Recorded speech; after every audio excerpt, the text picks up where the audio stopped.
평화로운 주말 오후 경기도 외곽의 한 조용한 식당에서 홀로 식사를 하던 은채의 휴대폰이 울렸습니다. 군대 간 아들 민준이의 영상 통화였습니다. 화면 속에 나타난 민준이는 평소처럼 환하게 웃으려 애썼지만 엄마의 예리한 눈은 피할 수 없었습니다. 아들의 오른쪽 눈가에 짙게 깔린 푸른 멍자국, 그리고 입가에 터진 상처를 본 순간 은채의 심장은 얼음처럼 차갑게 내려앉았습니다. 민준아, 얼굴이 왜 그래? 무슨 일 있었니? 은채의 물음에 민준이는 훈련 중에 가볍게 긁힌 것이라며 얼른 화면을 돌렸지만 떨리는 아들의 목소리는 엄마의 가슴을 난도질했습니다. 은채는 더 이상 묻지 않았습니다. 대신 조용히 가방 속 깊이 넣어두었던 낡은 군용 지갑을 꺼냈습니다. 그 안에는 평범한 60대 여성의 신분증 뒤로 대한민국 육군 역사상 단 한 번도 깨지지 않은 전설적인 기록의 주인공 박은채 장군의 명예로운 흔적이 숨겨져 있었습니다. 본격적인 이야기를 시작하기 전에 구독과 좋아요 한 번씩만 부탁드립니다. 여러분의 응원이 큰 힘이 됩니다. 그럼 전설의 시작, 본문을 시작하겠습니다.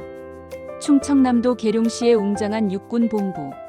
그곳의 가장 높은 층에서 대한민국 육군 전체를 호령하던 박은채 대장은 일찍이 남편을 여의고 홀로 아들 민준이를 키웠습니다. 그녀는 707 특전사 요원 출신으로 적진 깊숙이 침투해 임무를 완수하던 전설 중의 전설이었습니다.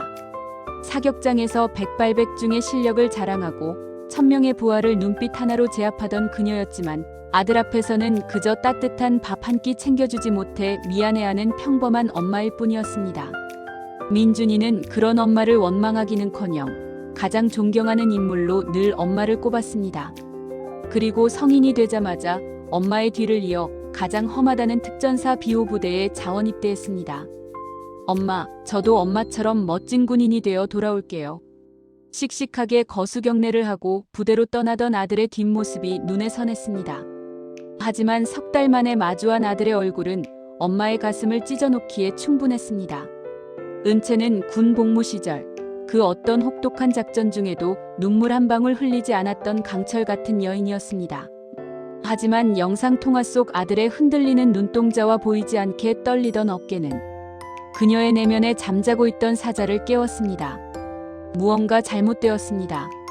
30년 넘게 군에서 잔뼈가 굵은 그녀의 직감은 이것이 단순한 훈련 중 부상이 아님을 단번에 알아차렸습니다. 그것은 누군가에게 일방적으로 당한 흔적이었습니다. 은채는 즉시 참모들에게 외부 일정이 있다는 짧은 말만 남긴 채 검은색 제네시스 차량에 몸을 실었습니다. 군복을 벗고 평범한 중년 여성이 즐겨 입는 베이지색 블라우스와 편한 바지로 갈아입었습니다. 거울 속의 그녀는 이제 별 4개를 단 대장이 아니라 오직 자식을 걱정하는 절박한 심정의 엄마였습니다.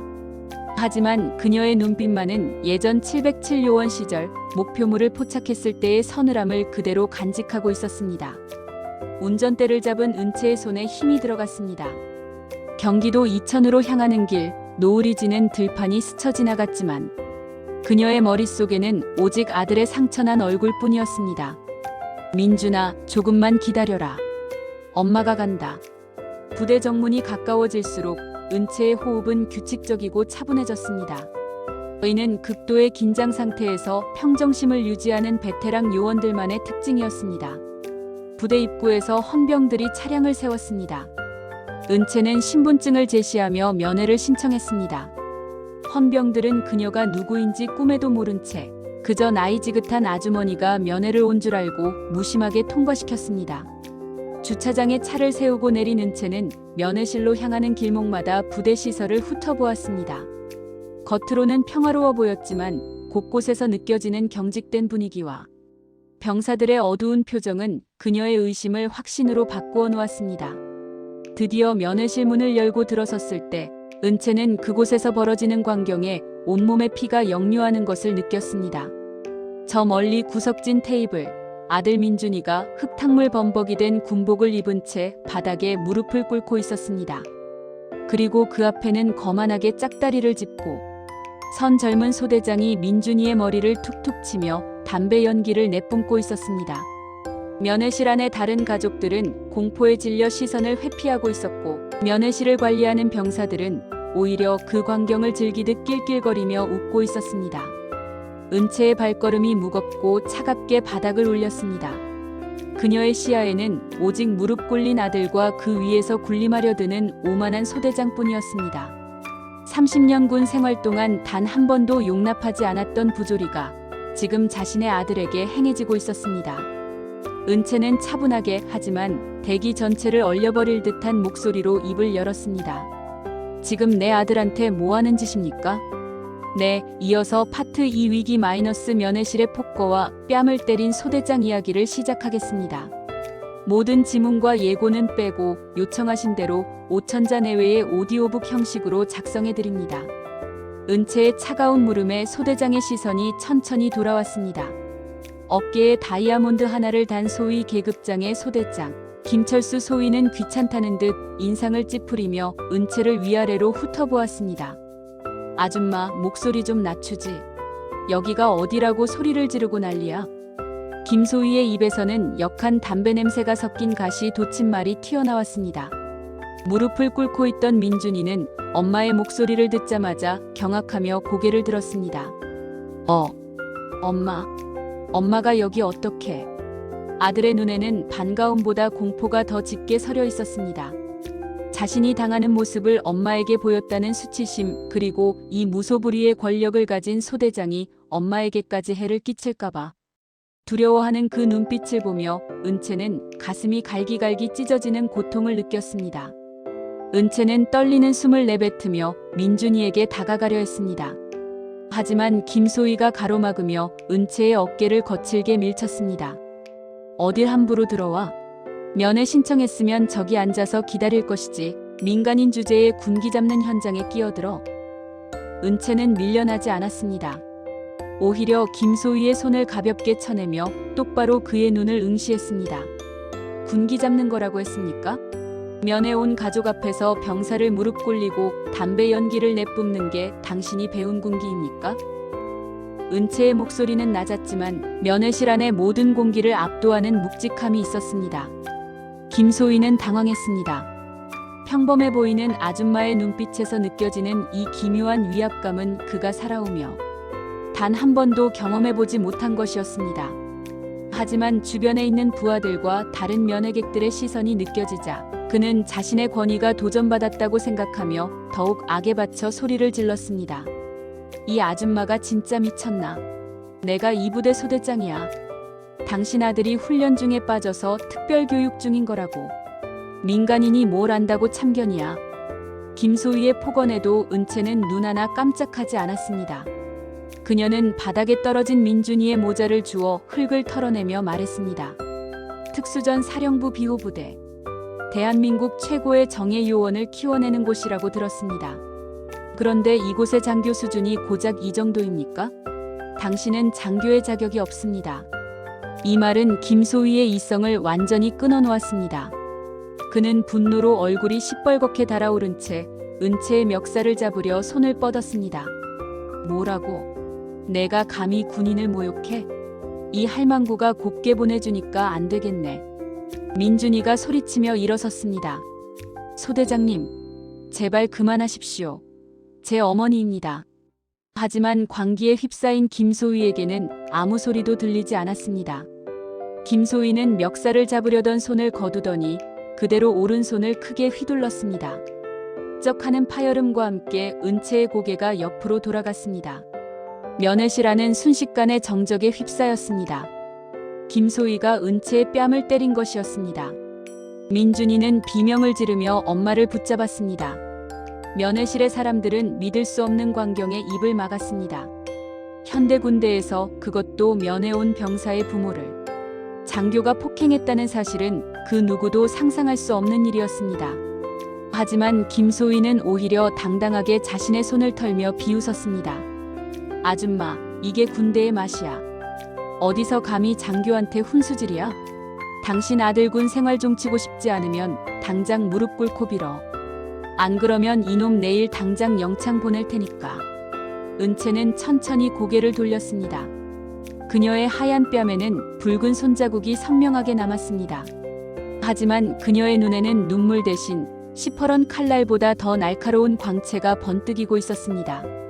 707 특전사 시절 사선을 넘나들며 수많은 적의 목숨을 앗아갔던 그 전설의 사자가 완전히 깨어난 순간이었습니다. 은채는 자신을 붙잡고 우는 아들을 가만히 떼어내며 낮게 읊조렸습니다. 민준아, 뒤로 물러나 있거라. 이제부터는 군인이 아니라 엄마의 시간이다. 은채는 천천히 허리를 폈습니다. 그녀의 자세는 방금 뺨을 맞은 사람이라고는 믿기지 않을 만큼 곱고 당당했습니다. 그녀는 김소희를 바라보며 짧게 한숨을 내쉬었습니다. 그 한숨은 가련한 자에 대한 마지막 동정이자 앞으로 벌어질 피바람에 대한 예고였습니다. 당신 방금 나를 때렸습니까? 은채의 물음에 김소희는 코웃음을 쳤습니다. 그래, 때렸다. 어쩔래? 경찰에 신고라도 하게. 해봐. 여기는 군부대야. 민간인 폭행? 내가 정당방위라고 우기면 그만이야. 당신 아들 인생만 망가지는 거라고. 은채는 대답 대신 주머니에 손을 넣었습니다. 김소희는 그녀가 휴대폰을 꺼내 신고하려는 줄 알고 비웃으며 다가왔습니다. 신고하게? 어서 꺼내봐. 내가 보는 앞에서 한번 해보라고. 하지만 은채의 손에서 나온 것은 평범한 휴대폰이 아니었습니다. 무광블랙의 투박한 디자인, 상단에는 육군 마크가 선명하게 박힌 참모총장 전용 비상통신 단말기였습니다. 김소희는 그 기기가 무엇인지 알 턱이 없었습니다. 그게 뭐야? 무전기야? 아줌마 진짜 정신 나갔구먼. 은채는 단말기의 화면을 켰습니다. 홍채 인식과 생체 인증이 순식간에 통과되고 붉은색의 최고 등급 비상 호출 메뉴가 떴습니다. 은채는 단 한 번의 망설임 없이 특전 사령관의 직통 번호를 눌렀습니다. 신호음이 채 한 번도 들리기 전에 상대방의 다급하고도 절도 있는 목소리가 터져나왔습니다. 특전 사령관 중장 이현우입니다. 총장님, 무슨 일이십니까? 면회실 안이 조용했던 탓에 단말기 너머의 목소리가 김소희의 귀에도 똑똑히 들렸습니다. 특전 사령관, 중장, 그리고 총장님. 김소희의 눈동자가 흔들리기 시작했습니다. 하지만 그는 여전히 현실을 부정했습니다. 연극하냐? 어디서 장난질이야? 은채는 김소희를 차갑게 노려보며 단말기에 대고 명령했습니다. 나박은채다. 현재 비호부대 면회실이다. 육군 참모총장이 현직 소대장에게 폭행당했다.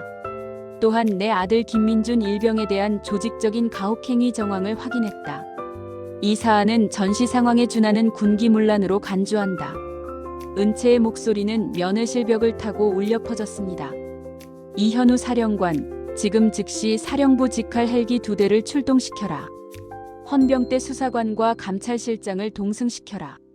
그리고 2부대 대대장과 중대장을 지금 당장 면회실로 집합시켜라. 이건 명령이다. 통화가 끊겼습니다. 은채는 단말기를 다시 주머니에 넣고 김소희에게 다가갔습니다. 김소희는 자신도 모르게 뒷걸음질을 쳤습니다. 당신 진짜 누구야? 박은채? 그 이름 설마. 김소희의 머릿속에 육군 사관학교 시절 들었던 전설적인 이름이 스쳐 지나갔습니다.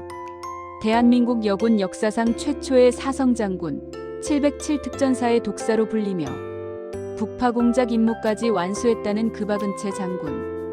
하지만 은채는 대답하지 않았습니다. 대신 그녀는 아들 민준이의 상처 입은 얼굴을 어루만지며 조용히 말했습니다. 조금만 기다려라. 곧 헬기 소리가 들릴 거다. 그 순간 멀리서 아주 미세한 진동이 느껴지기 시작했습니다. 땅이 울리고 면회실의 유리창이 가늘게 떨렸습니다. 1분, 2분. 진동은 점점 거대한 파도처럼 밀려왔습니다. 두두두두하는 묵직한 엔진 소리가 하늘을 뒤덮었습니다. 면회실 밖에 있던 병사들이 소리를 지르며 뛰어다니기 시작했습니다. 헬기다. 블랙호크 2대가 연병장으로 진입한다. 김소희의 안색이 흑빛으로 변했습니다. 부대 훈련 일정에도 없던 사령부 직할 헬기가, 그것도 2대나 동시에 나타났다는 사실은 그가 감당할 수 있는 수준의 일이 아니었습니다. 은채는 창밖을 바라보며 싸늘하게 미소 지었습니다. 김철수 소위, 당신이 말한 군대의 맛이 이런 거였습니까? 이제 내가 보여주죠. 진짜 군대의 맛이 무엇인지. 면회실 문이 거칠게 열리고 완전 무장한 특전사 요원들과 함께 어깨에 별 3개를 단 이현우 중장이 뛰어들어왔습니다. 이 중장은 면회실 안에 서 있는 은채를 발견하자마자 마치 용수철이 튕겨나가듯 절도 있게 거수경례를 올렸습니다. 충성. 특전사령관 이현우 중장, 총장님의 명령을 받고 즉시 도착했습니다. 그 우렁찬 목소리가 면회실 안을 쩡쩡 울렸고 김소희는 그 자리에 털썩 주저앉아 버렸습니다. 은채는 이 중장의 경례를 받으며 천천히 김소희에게 시선을 돌렸습니다. 그녀의 눈에는 더 이상 자비란 없었습니다. 이 사령관, 저기 주저앉아 있는 자가 누구인지 확인하고 방금 내 뺨을 때린 손을 확보해라. 그리고 내 아들을 이렇게 만든 자들을 단 한 명도 빠짐없이 연병장에 집합시켜라. 지금부터 육군 전체를 뒤흔드는 대청소를 시작한다. 면회실 안은 이제 정적을 넘어선 공포가 감돌았습니다. 별 3개를 단 사령관이 들이닥쳐 깍듯하게 경례를 올리는 모습에 방금까지 기세등등하던 김소희는 넋이 나간 채 바닥을 기었습니다. 사령관님, 이게 도대체. 김소희가 간신히 입을 뗐지만 이현우 사령관의 눈동자에는 불꽃이 튀고 있었습니다. 이 사령관은 대답 대신 김소희의 가슴팍에 달린 이름표를 서늘하게 응시하더니 곁에 서 있던 헌병대장에게 나지막이 명령했습니다. 저자를 즉시 체포해라. 상관 폭행 및 민간인 가혹행위 혐의다. 신부는 현시간부로 구속수사로 전환한다. 헌병들이 달려들어 김소희의 팔을 뒤로 꺾었습니다. 사령관님, 오해입니다. 저는 그냥 교육을. 김소희의 비명이 면회실에 울려 퍼졌지만 그 누구도 그를 도와주지 않았습니다. 오히려 그와 함께 낄낄거리며 방관하던 병사들은 사색이 되어 구석으로 몰렸습니다. 은채는 그 광경을 무표정하게 바라보다가 떨고 있는 아들 민준이의 어깨를 꽉 쥐어주었습니다. 민준아, 똑똑히 보거라. 군복은 저런 자들을 위해 입는 것이 아니다. 힘을 가진 자가 그 힘을 약한 자에게 휘두를 때 군대는 군대가 아니라 깡패 집단이 되는 거란다. 그때 면회실 밖에서 급히 달려오는 군화 소리가 요란하게 들렸습니다. 이 부대를 관할하는 사단장이 허겁지겁 안으로 뛰어들어왔습니다. 사령부 직할 헬기가 예고도 없이 자신의 부대에 내렸다는 소식에 신발도 제대로 신지 못한 채 달려온 것이었습니다. 사단장은 면회실 중앙에 서 있는 은채와 그녀의 뺨에 남은 붉은 자국을 본 순간 세상이 무너지는 듯한 충격을 받은 표정이었습니다. 박은채 총장님, 어떻게 연락도 없이. 사단장의 목소리는 사시나무 떨듯 떨리고 있었습니다. 은채는 사단장을 향해 천천히 고개를 돌렸습니다. 오랜만이네, 최 소장. 자네 부대가 아주 활기차더군. 장교가 면회 온 민간인의 뺨을 때리고 병사를 개처럼 부리는 광경을 내 눈으로 직접 보게 될 줄은 몰랐네. 은채의 담담한 말투가 최 소장의 가슴바닥을 파고들었습니다. 최 소장은 그대로 바닥에 무릎을 꿇었습니다. 죽을 죄를 지었습니다. 총장님, 제가 부대 관리를 소홀히 했습니다. 제발 한 번만. 사단장이 일개 소위가 저지른 일 때문에 무릎을 꿇는 기막힌 광경에 면회객들은 숨을 죽였습니다. 하지만 은채는 냉정했습니다. 한 번만이라. 자네가 한 번만이라고 말하는 동안 저기 내 아들을 포함한 수많은 병사가 얼마나 많은 수천 번의 고통을 겪었을지 생각해봤나? 자네는 지휘관으로서 실격이야. 은채는 이현우 사령관을 바라보며 결단력 있게 지시했습니다. 이 사령관, 지금 당장 이 부대 전 장병을 연병장에 집합시켜라. 외출, 외박 나간 인원들까지 일시간 내로 전원 복귀시켜. 그리고 군 검찰단을 투입해서 지난 1년간의 징계 기록과 가혹행위 신고 내역을 전부 다시 후쳐라. 단 한 점의 의혹이라도 나오면 지휘 계통 전체에 책임을 묻겠다. 은채의 지시는 추상 같았습니다. 그녀는 아들 민준이를 일으켜 세웠습니다. 민준이는 여전히 이 상황이 믿기지 않는 듯 멍한 표정이었지만 엄마의 손길에서 느껴지는 단단한 온기에 조금씩 안정을 되찾고 있었습니다. 민준아, 군병원으로 가자. 내 몸에 남은 상처들 하나하나가 다 증거가 될 거다. 그리고 다시는 누구 앞에서도 이유 없이 무릎 꿇지 마라. 너는 전설의 707요원의 아들이자 이 나라를 지키는 자랑스러운 군인이니까. 은채는 부대를 떠나기 전 헌병들에게 끌려가는 김소희 앞에 섰습니다. 김소희는 눈물 콧물이 범벅이 되어 살려달라고 애원하고 있었습니다. 은채는 그에게 가까이 다가가 귓속말로 속삭였습니다. 당신이 아까 그랬지? 이게 군대의 맛이라고. 이제 시작이야. 당신이 짓밟은 병사들의 눈물, 그 수만 배의 대가를 치르게 해주지. 법과 원칙이 무엇인지, 그리고 진짜 권력이 누구를 보호해야 하는지 죽을 때까지 뼈저리게 느끼게 될 거다. 은채는 민준이를 데리고 헬기에 올랐습니다. 헬기 로터가 돌아가며 거센 바람이 연병장을 휩쓸었습니다. 아래를 내려다보니 사단장을 비롯한 장교들이 일렬로 서서 헬기를 향해 거수 경례를 올리고 있었습니다. 하지만 은채는 그들을 보지 않았습니다. 그녀의 시선은 오직 아들의 멍든 상처와 부대, 어딘가에서 숨죽여 울고 있을 또 다른 민준이들을 향해 있었습니다. 박은채 장군의 귀환은 단순히 아들의 복수를 위한 것이 아니었습니다. 그것은 썩어빠진 군대의 환부를 도려내고 진정한 군인 정신을 다시 세우기 위한 거대한 개혁의 신호탄이었습니다. 헬기는 굉음과 함께 하늘로 솟구쳤고 비호 부대 위에는 전례 없는 대숙청의 그림자가 짙게 드리워졌습니다. 이제부터 대한민국 육군은 그 누구도 경험해보지 못한 거센 폭풍 속으로 들어가게 될 것입니다. 국군 수도병원으로 향하는 헬기 안 거센 엔진 소음 속에서도 은채는 아들의 손을 단 한순간도 놓지 않았습니다. 민준이는 헬기 창밖으로 멀어지는 부대를 바라보며 복잡한 표정을 지었습니다. 공포와 수치심으로 가득했던 그곳이 이제는 작게만 느껴졌습니다. 병원에 도착하자마자 최고의 의료진이 대기하고 있었습니다. 박은채 총장의 아들이라는 신분 때문이 아니었습니다. 육군본부 감찰실장이 직접 동행하여 심각한 군내 폭행 피해자에 대한 긴급 조치를 명령했기 때문입니다. 정밀 검사가 시작되자 은채는 검사실 밖 차가운 의자에 앉아 초조하게 결과를 기다렸습니다.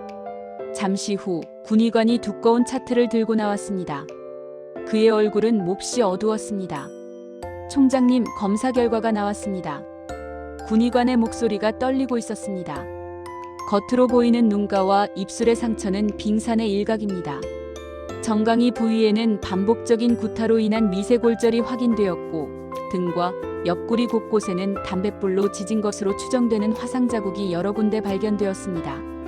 군의관의 말이 이어질수록 은채의 눈동자는 깊은 심연처럼 어두워졌습니다.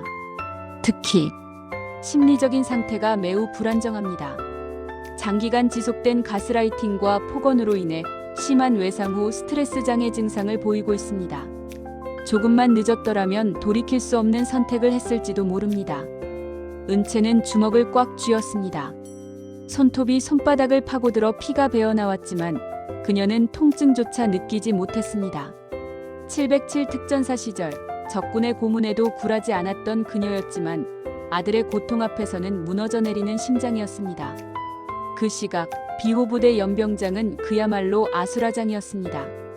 특전사령관 이현우 중장의 지휘 아래 사령부 직할 헌병대와 감찰팀 50여 명이 부대 전체를 샅샅이 뒤지고 있었습니다. 모든 소대, 중대 생활관의 개인 관물대를 개방해라. 병사들의 휴대폰과 일기장, 마음의 편지 원본을 전부 수거하라. 이 사령관의 호령에 장교들은 숨도 쉬지 못한 채 움직였습니다. 김소희의 내무반 관물대에서는 경악할 만한 물건들이 쏟아져 나왔습니다. 병사들의 부모님이 보낸 용돈을 갈취한 장부, 그리고 휴가와 외박을 빌미로 병사들을 협박해온 기록들이 상세히 적혀 있었습니다. 심지어 그는 병사들에게 가학적인 행위를 시키고 이를 촬영한 영상까지 보관하고 있었습니다. 보고를 받은 이 사령관은 분노로 몸을 떨었습니다. 이게 군대냐? 이게 장교가 할 짓이야. 한편 은채는 병실 침대에 누워 잠든 민준이를 바라보았습니다. 잠결에도 아들은 살려주세요. 잘못했습니다라는 잠꼬대를 하며 몸을 뒤척였습니다. 은채는 아들의 멍든 손을 어루만지며 결심했습니다. 단순히 김소희 한 명을 처벌하는 것으로는 부족했습니다. 이런 괴물을 만들어내고 방치한 부대 전체의 시스템, 그리고 이를 묵인해온 지휘 계통 전체를 도려내야 했습니다. 은채는 병실 밖 복도로 나와 대기 중이던 감찰실장에게 지시했습니다. 지금 즉시 전군의 무기한 특별정밀 감찰을 선포하라.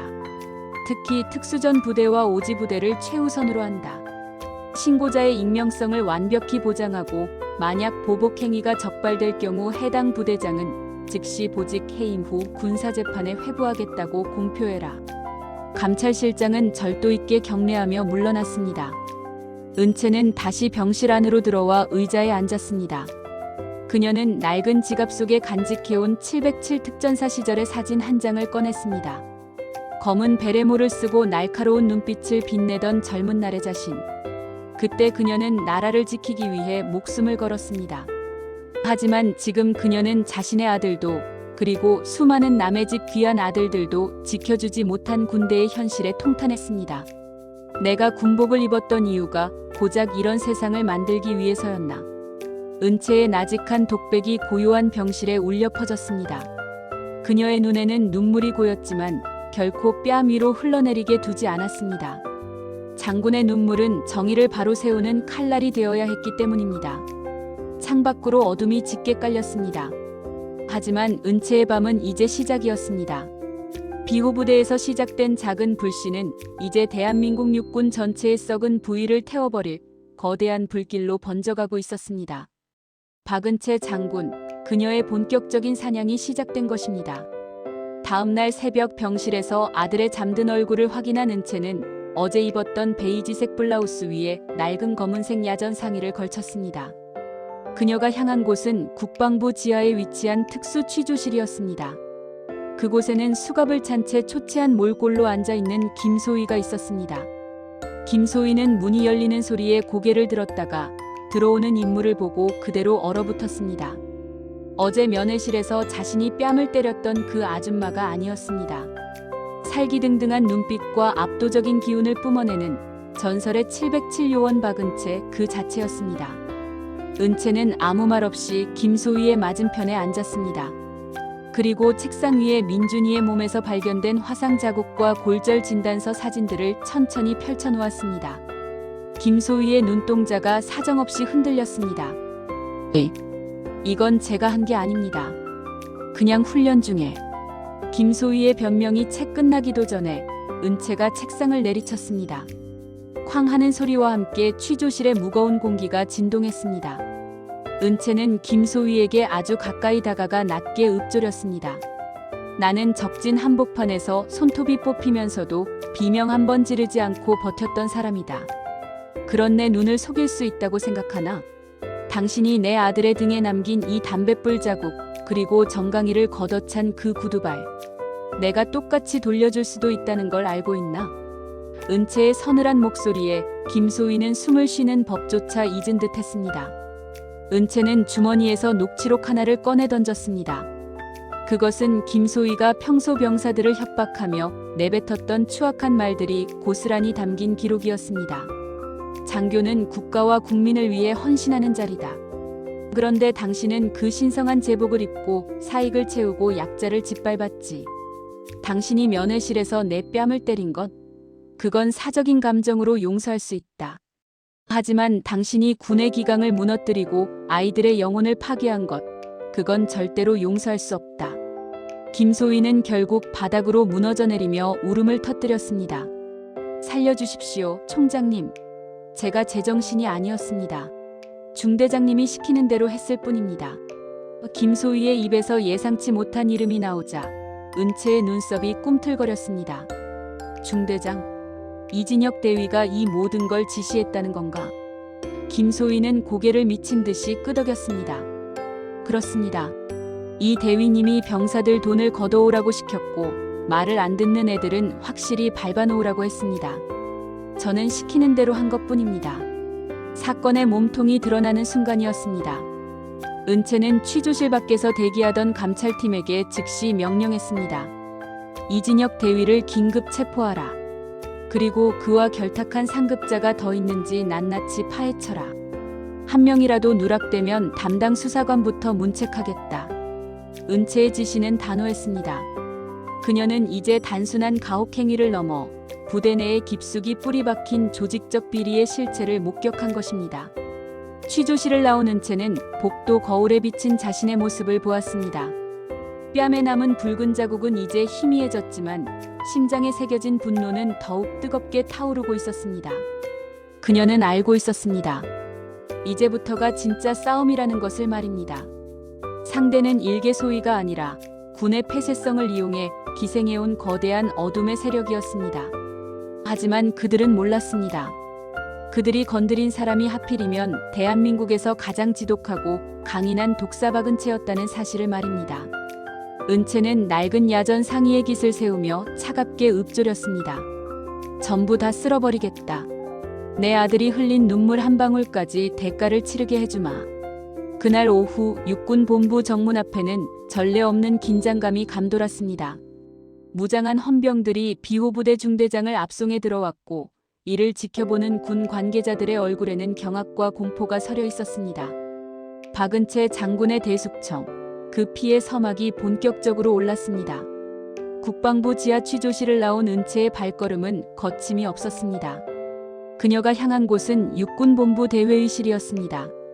문을 열고 들어서자 이미 소집된 주요 참모들이 일제히 자리에서 일어나 거수경례를 올렸습니다. 하지만 은채는 답례조차 생략한 채 상석에 앉아 서류 뭉치를 테이블에 내던졌습니다. 쾅 하는 소리와 함께 회의실 안의 공기가 얼어붙었습니다. 지금 이 시각부터 비호부대장 송중령과 중대장 이대위를 직위 해제한다. 또한 그들과 결탁해 부대 운영비를 횡령하고 가혹행위를 묵인한 의혹이 있는 사단 참모진 전원에 대해 무기한 대기 발령을 명한다. 은채의 목소리는 평소보다 낮았지만 그 안에 담긴 위험은 좌중을 압도했습니다. 한 참모가 조심스럽게 입을 열었습니다. 총장님, 사단 전체를 이렇게 흔드는 것은 자칫군의 사기에 영향을 줄 수 있습니다. 조금 더 신중하게. 은채의 날카로운 시선이 그 참모에게 꽂혔습니다. 사기라고 했나? 장교가 부모 앞에서 민간인을 폭행하고 병사들을 담뱃불로 지지는 부대에 무슨 놈의 사기가 있나?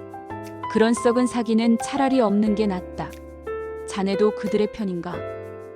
은채의 일갈의 참모는 고개를 숙이고 입을 다물었습니다. 은채는 즉시 특전사령관에게 화상 연결을 시도했습니다. 화면 속에 나타난 이현우 중장은 이미 비호부대 연병장에 지휘소를 차린 상태였습니다. 이 사령관, 부대 상황은 어떤가? 보고드립니다. 현재 헌병대가 중대장실과 대대장실을 압수수색하여 이중장부와 비공개 문건들을 확보했습니다. 특히 이 대위의 컴퓨터에서 병사들의 휴가를 담보로 금전을 요구한 정황이 담긴 메신저 기록을 대량 발견했습니다. 예상보다 비리의 뿌리가 깊습니다. 은채는 차갑게 미소 지었습니다. 역시 그랬군. 이 사령관, 지금 당장 부대 전 장병에게 알려라. 이번 사건에 대해 진실을 말하는 자는 그 어떤 처벌도 받지 않을 것이며 오히려 포상 휴가와 부대 전출을 보장하겠다고. 하지만 은폐를 돕거나 거짓을 말하는 자는 계급을 막론하고 군법의 최고 형량을 적용하겠다고 선포해라. 이것은 은채가 707요원 시절적의 심리적 방어선을 무너뜨릴 때 쓰던 전략이었습니다. 폐쇄적인 조직일수록 내부의 균열을 이용하는 것이 가장 빠르고 확실했기 때문입니다. 그 소식이 부대 내에 퍼지자마자 그동안 숨죽이고 있던 병사들의 제보가 빗발치기 시작했습니다. 면회실 구석에서 김소희의 만행을 지켜보며 울음을 삼켰던 병사, 이 대위에 돈 심부름을 했던 행정병, 그리고 밤마다 화장실 뒤에서 가혹행위를 당했던 수많은 피해자가 용기를 내어 입을 열었습니다. 그들이 쏟아낸 진술서는 무려 수천 페이지에 달했습니다. 은채는 보고받은 내용 중 가장 충격적인 사실을 확인했습니다. 아들 민준이가 당했던 가혹행위는 김소희 개인의 일탈이 아니었습니다. 이 대위가 주도한 일종의 성인식이라는 명목하에 신입대원들을 길들이는 잔인한 전통이었고, 송중령은 이를 강인한 전사 양성이라는 허울 좋은 핑계로 묵인해왔던 것입니다. 게다가 이들은 부대 급식비까지 빼돌려 강남의 유흥업소에서 수천만 원을 탕진했다는 사실까지 드러났습니다. 은채는 주먹을 꽉 쥐었습니다. 전우를 보호해야 할 장교들이 전우의 고혈을 빨아 유흥을 즐겼다니. 이건 반역이나 다름없다. 그녀는 곧장 비호부대로 직접 향하기로 했습니다. 헬기에 오르기 전 그녀는 다시 한번 거울을 보았습니다. 뺨의 자국은 이제 보이지 않았지만 그녀는 그날의 수치심과 아들의 고통을 잊지 않기 위해 일부러 아들의 피 묻은 군복 조각을 주머니에 넣었습니다.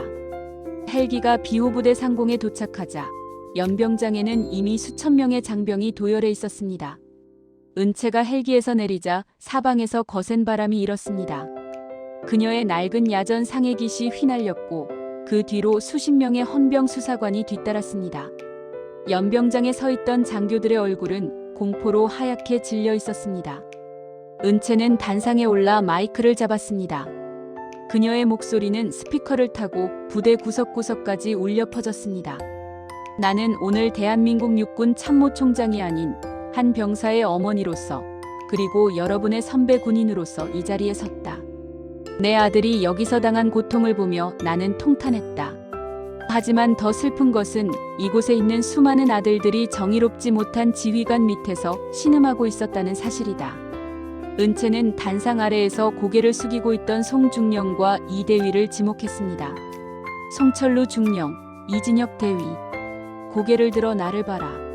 당신들이 지킨 것은 나라였나? 아니면 당신들의 비열한 욕망이었나? 은채의 호령에 두 사람은 비틀거리며 고개를 들었지만 그녀의 서늘한 눈빛을 견디지 못하고 다시 시선을 떨구었습니다. 오늘 이 시간부로 비호부대는 해체에 준하는 전면 재편에 들어간다. 부패한 지휘관들은 군복을 입을 자격이 없다. 지금 즉시 헌병대는 저들의 계급장을 뜯어내고 압송하라.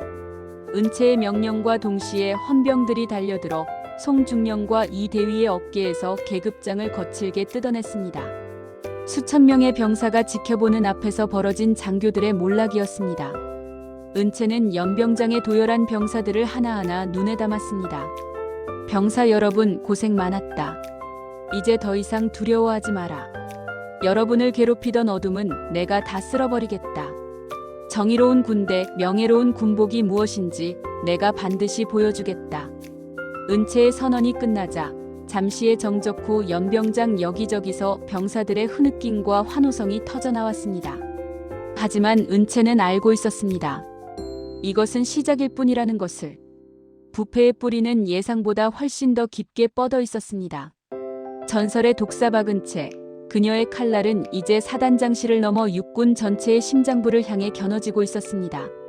연병장에 휘몰아치는 헬기바람이 잦아들기도 전 부대 본청 건물에서 한 남자가 정신없이 뛰어내려왔습니다. 어깨에 별 2개를 단 이 부대의 최고 책임자, 최 사단장이었습니다. 그는 부대 시찰 중이라는 보고도 없이 나타난 참모총장의 방문에 혼비백산하여 군합근도 제대로 매지 못한 채 달려왔습니다.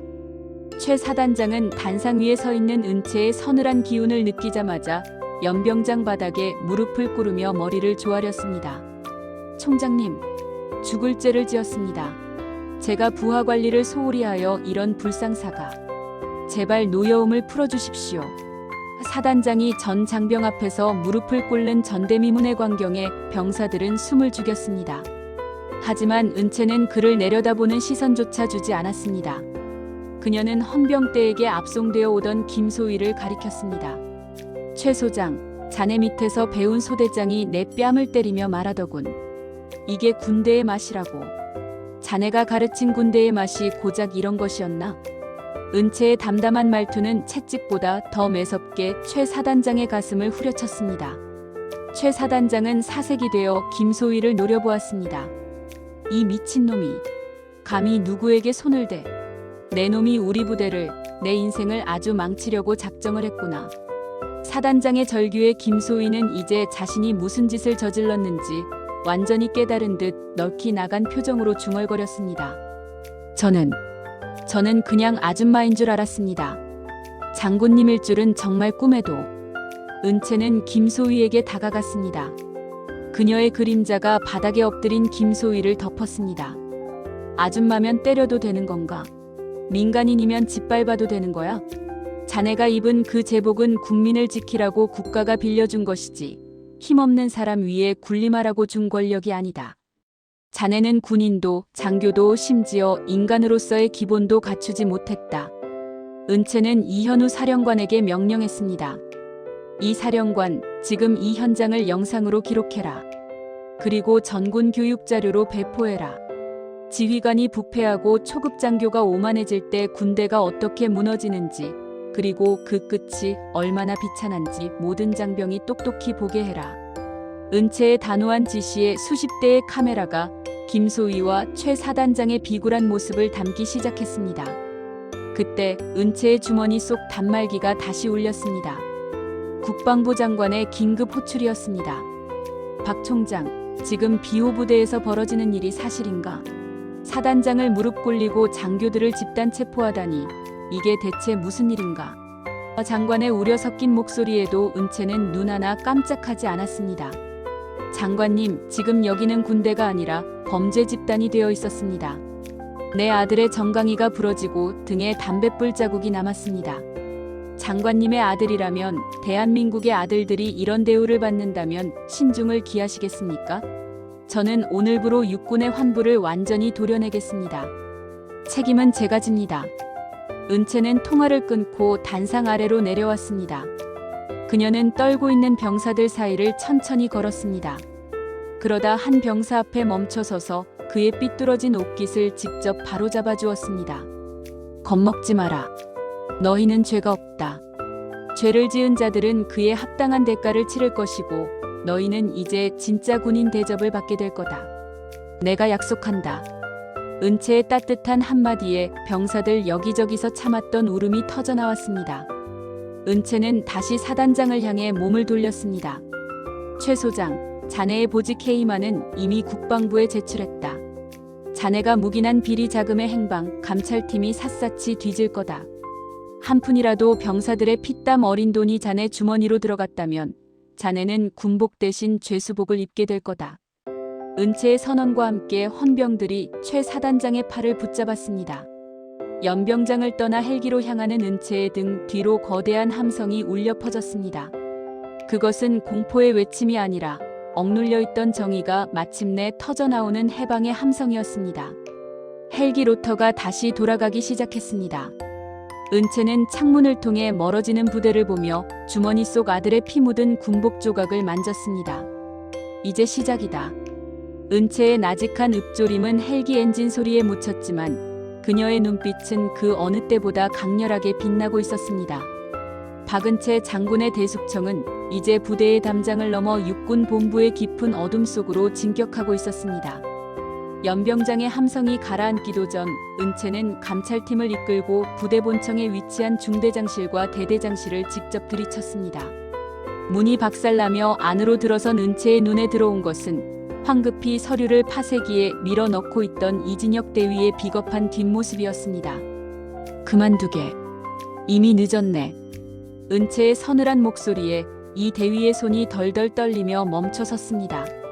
파쇄기 안에서 반쯤 잘려나간 종이들 사이로 병사들의 휴가 명단과 정체 모를 금액들이 적힌 장부가 보였습니다. 은채는 이 대위에게 다가가 그의 가슴팍에 달린 명찰을 뚫어지게 쳐다보았습니다. 이진혁 대위, 자네 부친이 육군교육사령부의 고위 간부라더군. 그 든든한 배경 믿고 내 아들과 병사들을 제물 삼아 돈놀이를 했나? 이 대위는 사색이 된 채 고개를 가로저었습니다. 아닙니다. 총장님, 이건 오해입니다. 저는 그저 부대 운영비가 부족해서. 은채는 그의 말을 듣지도 않고 곁에 선 헌병대장에게 손짓했습니다. 뜯어내라. 군인의 명예를 더럽힌 자에게 계급장은 사치다. 헌병들이 이 대위의 팔을 붙잡자 은채가 직접 그의 어깨로 손을 뻗었습니다. 뚜둑 하는 거친 소리와 함께 다이아몬드 3개가 박힌 대위 계급장이 은채의 손에 뜯겨나갔습니다. 자네가 짓밟은 병사들의 인생은 이 계급장보다 수천 배는 더 무겁네. 자네 아버지가 누구든 상관없어. 대한민국 군법이 자네에게 어떤 심판을 내리는지 똑똑히 지켜보게. 뜯겨나간 계급장은 쓰레기처럼 바닥에 던져졌습니다. 이어 대대장 송중령의 방으로 향했습니다. 송중령은 이미 모든 것을 포기한 듯 책상 앞에 멍하니 앉아 있었습니다. 은채는 그에게 다가가 차갑게 물었습니다. 송중령, 자네는 707 출신이라고 들었네. 선배로서 묻지. 우리가 사선을 넘나들며 지키려 했던 게 고작 이런 부패한 왕국이었나? 송중령은 대답 대신 깊은 한숨을 내쉬며 고개를 숙였습니다. 죄송합니다. 처음엔 부대를 위해서라고 생각했습니다. 은채는 그의 말을 가차없이 잘랐습니다. 부대를 위해서라고? 부하를 담뱃불로 지지는 게 부대를 위한 건가? 자네의 침묵은 동조였고 자네의 방관은 살인이었네. 은채는 송중령의 어깨에서도 무궁화 2개를 직접 뜯어냈습니다. 수십 년간 군 생활을 하며 지켜온 명예가 단 몇 초 만에 바닥으로 추락했습니다.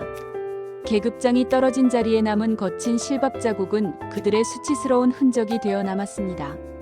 은채는 복도를 지나며 벽에 걸린 지휘관의 신조 액자를 주먹으로 쳐서 깨뜨렸습니다. 요란한 유리 깨지는 소리가 부대 전체에 경종처럼 울려 퍼졌습니다. 그 시각 연병장 한복판에서는 체포된 김소희와 이대위, 송중령이 헌병대 차량으로 압송되고 있었습니다. 수천 명의 병사가 그 광경을 목격했습니다. 어제까지만 해도 절대 권력을 휘두르며 자신들을 괴롭히던 자들이 수갑을 찬 채 끌려가는 모습은 병사들에게 형용할 수 없는 카타르시스를 주었습니다. 정의는 죽지 않았다. 누군가 작게 내뱉은 한마디가 연병장 전체로 퍼져나갔습니다. 은채는 부대를 떠나기 전 마지막으로 행정실에 들러 아들 민준이의 인사기록 카드를 꺼냈습니다. 그리고 그 옆에 놓인 수십 명의 피해 병사 명단을 챙겼습니다. 이 아이들의 상처는 내가 책임지고 고치겠다. 그리고 이 부대에 남은 모든 잔재를 태워버려라. 은채는 특전사령관에게 이 부대의 잠정 폐쇄와 전면 재편성을 명령했습니다. 헬기에 다시 오르기 전 은채는 부대 정문을 향해 마지막으로 거수경례를 올렸습니다. 그것은 부패한 지휘관들이 아닌 이곳에서 묵묵히 고통을 견뎌온 어린 병사들에 대한 사죄이자 약속이었습니다. 헬기 엔진이 다시 굉음을 내며 돌아갔습니다. 이제 박은채 장군의 칼날은 이 부패의 뿌리가 닿아 있는 더 높은 곳, 육군 본부의 권력층을 향해 서늘하게 빛나고 있었습니다. 헬기가 도착한 곳은 성남의 국군 수도병원이었습니다. 은채는 부대에서의 서슬퍼런 장군의 기운을 잠시 내려놓고 병실 문 앞에서 깊은 숨을 몰아쉬었습니다. 문을 열고 들어가자 하얀 침대에 몸을 기댄 아들 민준이가 창밖을 멍하니 바라보고 있었습니다. 엄마의 기척에 고개를 돌린 아들의 눈에는 이전의 공포 대신 형용할 수 없는 안도감과 슬픔이 교차하고 있었습니다. 엄마, 이제 정말 다 끝난 거예요? 민준이의 떨리는 목소리에 은채는 말없이 다가가 아들을 꼭 끌어안았습니다. 그래, 민준아. 이제 너를 괴롭히던 그 그림자들은 단 한 명도 부대에 남아있지 않다. 엄마가 약속했잖니. 은채의 품 안에서 민준이는 참았던 울음을 터뜨렸습니다. 707요원의 아들로서 강해져야 한다는 압박감, 무소불위의 권력을 가진 소대장 앞에서 느꼈던 무력함이 눈물이 되어 쏟아졌습니다. 은채는 아들의 멍든 등을 어루만지며 함께 소리 없는 눈물을 흘렸습니다. 하지만 장군의 휴식은 짧았습니다. 병실 밖 복도에는 육군본부 감찰실장과 군 검찰단장들이 서류 뭉치를 들고 대기 중이었습니다. 은채는 아들이 잠든 것을 확인하고 밖으로 나왔습니다. 보고하십시오. 은채의 명령에 감찰실장이 목소리를 낮춰 보고를 시작했습니다. 비호부대 중대장 이대위의 배후를 조사한 결과 그의 부친인 교육사령부 고위 간부뿐만 아니라 육군 본부 내 일부 라인이 비리 자금을 세탁해준 정황이 포착되었습니다. 이른바 군내 사조직의 실체가 드러나고 있습니다. 은채의 눈빛이 다시 차갑게 식었습니다. 아들이 당한 고통의 뿌리가 결국 군의 심장부까지 닿아 있다는 사실에 분노가 끓어올랐습니다. 사조직이라.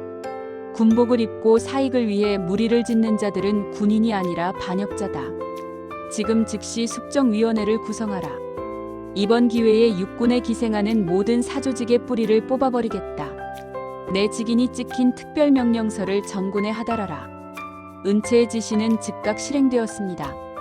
전국의 모든 부대에 가혹행위 및 부정부패 일제 신고 기간이 선포되었고 육군 본부 정문에는 감찰실 요원들이 배치되어 의혹이 있는 고위장성들의 출입을 통제하기 시작했습니다.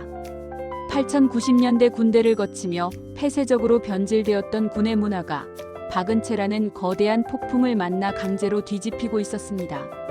며칠 뒤 은채는 다시 군복을 입었습니다. 어깨 위에 찬란하게 빛나는 4개의 별. 그녀는 거울 속 자신의 모습을 보며 다짐했습니다. 민준아, 그리고 이 땅의 모든 아들들아. 너희가 입은 군복이 수치가 아닌 긍지가 되는 세상을 엄마가 반드시 만들겠다. 은채는 육군본부 대강당으로 향했습니다. 그곳에는 전국의 주요 지휘관들이 소집되어 있었습니다. 강당에 들어선 은채의 발소리는 고요한 실내에 위엄 있게 울려 퍼졌습니다. 그녀는 단상에 올라 마이크를 잡았습니다. 나는 오늘 여러분께 지휘관의 자격을 묻기 위해 이 자리에 섰습니다. 부하의 정강이가 부러지고 등에 담뱃불 자국이 남을 때 여러분은 어디에 있었습니까? 장교가 민간인을 폭행하고 부모를 모욕할 때 여러분의 명예는 어디에 있었습니까? 은채의 일갈에 수백 명의 장성급 지휘관들이 일제히 고개를 숙였습니다. 은채는 준비한 명단을 하나하나 읽어내려갔습니다. 비리에 연루된 자, 가혹행위를 묵인한 자들의 이름이 호명될 때마다 헌병들이 강당 안으로 들어와 그들의 신분증을 회수했습니다. 그것은 육군 역사상 유례없는 피해 숙청이었습니다. 하지만 이는 단순히 파괴를 위한 것이 아니었습니다. 썩은 살을 도려내야 새살이 돋아나듯 대한민국 육군이 다시 태어나기 위한 고통스러운 과정이었습니다. 회의를 마친 은채는 다시 병원으로 향했습니다. 민준이는 이제 조금씩 기운을 차려 병실 복도를 걷는 연습을 하고 있었습니다. 아들의 당당해진 걸음걸이를 보며 은채는 비로소 작게 미소 지었습니다. 엄마, 저 태어나면 다시 부대로 돌아가고 싶어요. 진짜 특전사가 뭔지 제대로 보여주고 싶거든요. 아들의 말에 은채는 가슴이 뭉클해졌습니다. 그래, 민준아. 너라면 할 수 있을 거야. 이제는 엄마가 뒤에서 지켜주는 게 아니라 내 스스로가 정의로운 군인이 되어 앞서 나가거라. 박은채 장군의 대청소는 이제 막바지를 향해 가고 있었습니다. 부패의 사슬은 끊어졌고 공포에 질려있던 병사들의 눈망울에는 희망이 서리기 시작했습니다. 전설의 독사는 이제 아들의 복수를 넘어 대한민국 군대의 영혼을 구하는 수호신으로 거듭나고 있었습니다. 계절이 바뀌어 연병장에는 어느덧 차가운 겨울바람 대신 따스한 봄 기운이 감돌기 시작했습니다. 육군본부 대강당에서는 전군 지휘관 회의가 아닌 아주 특별한 임관식이 열리고 있었습니다. 그 중심에는 부상을 완전히 회복하고 한층 단단해진 눈빛을 가진 민준이가 서 있었습니다. 민준이는 이제 피해 병사가 아닌 가혹행위 근절과 병영혁신의 상징이 되어 다시 군복을 입었습니다. 은채는 단상 위에서 아들을 바라보았습니다. 그녀의 어깨 위 4개의 별은 오늘따라 더욱 눈부시게 빛났습니다. 그녀는 지난 몇 달간 자신의 직을 걸고 육군의 썩은 환부를 완전히 도려냈습니다. 사조직은 해체되었고 가혹행위를 묵인하던 악습은 엄격한 군법의 심판 아래 사라졌습니다. 이제 대한민국 육군에는 계급은 책임이며 권력은 보호를 위해 존재한다는 박은채의 철학이 깊게 뿌리내리고 있었습니다. 은채는 단상 아래로 천천히 걸어 내려갔습니다. 그리고 아들 민준이의 앞에 멈춰섰습니다. 두 사람 사이에는 이제 장군과 병사라는 계급을 넘어 시대를 바꾼 두 주역으로서의 묵직한 유대감이 흐르고 있었습니다. 은채는 민준이의 가슴에 새로운 부대 휘장을 직접 달아주며 낮게 말했습니다. 민준아, 내가 겪은 고통은 헛되지 않았다. 내가 흘린 눈물이 이 나라 수십만 병사의 눈물을 닦아주었단다. 민준이는 허리를 곧게 펴고 엄마를 향해, 아니 대한민국 육군 참모총장을 향해 생애 가장 절도 있는 거수경례를 올렸습니다. 충성. 일병 김민준, 복귀를 명받았습니다. 이제는 누구도 두려워하지 않는 약자를 지키는 진짜 군인이 되겠습니다. 민준이의 우렁찬 목소리가 강당 천장을 울렸고 그 자리에 모인 수많은 장병은 뜨거운 박수로 화답했습니다. 그 시각 군사재판소에서는 최종 판결이 내려지고 있었습니다. 면회실에서 오만하게 은채의 뺨을 때렸던 김소희는 징역형과 함께 불명예 제역이라는 비참한 최후를 맞이했습니다. 그를 조종했던 이 대위와 송중령, 그리고 그들의 배후에 있던 권력자들 역시 차가운 감옥 창살 뒤에서 자신들이 저지른 죄를 뼈저리게 반성하게 되었습니다. 그들에게 내려진 엄중한 처벌은 군복을 입고 사익을 탐하는 자에게는 용서란 없다는 은채의 의지를 전 국민에게 보여주었습니다. 모든 행사를 마친 후 은채는 아들과 함께 부대 뒷산의 전적비 앞에 섰습니다. 그녀는 주머니 속에 넣어두었던 아들의 피 묻은 군복 조각을 꺼내 조용히 태웠습니다. 연기가 하늘로 흩어지는 것을 보며 은채는 비로소 마음속에 짐을 내려놓았습니다. 707 특전사 시절부터 지금까지 지켜온 그녀의 명예는 아들의 상처를 닦아주고 군대를 바로 세운 오늘에야 비로소 완성되었습니다. 엄마, 이제 정말 봄이 왔네요. 민준이의 말에 은채는 아들의 어깨를 감싸 안았습니다. 그래, 민준아. 이 봄이 오기까지 참 많이도 아팠구나. 하지만 기억하거라. 어둠이 깊을수록 빛은 더 선명해지는 법이다. 내가 지켜낸 이 정의가 앞으로 수많은 후배의 앞날을 밝혀줄 거다. 박은채 장군은 그 후로도 오랫동안 육군을 이끌며 병영 문화의 기틀을 다시 세웠습니다. 그녀가 남긴 장교는 병사의 거울이며 엄마의 마음으로 부하를 사랑하라는 가르침은 정군의 전설처럼 내려오는 경고가 되었습니다. 해가 저무는 연병장, 두 사람의 그림자가 길게 늘어났습니다. 다시 부대로 복귀하는 아들의 뒷모습을 보며 은채는 조용히 답례의 경례를 보냈습니다. 그것은 아들에 대한 사랑이자 정의로운 나라를 함께 지켜나갈 전우에 대한 최고의 예우였습니다. 대한민국 육군의 전설, 박은채 장군의 이야기는 이렇게 한 시대를 바꾸는 위대한 기록으로 남게 되었습니다.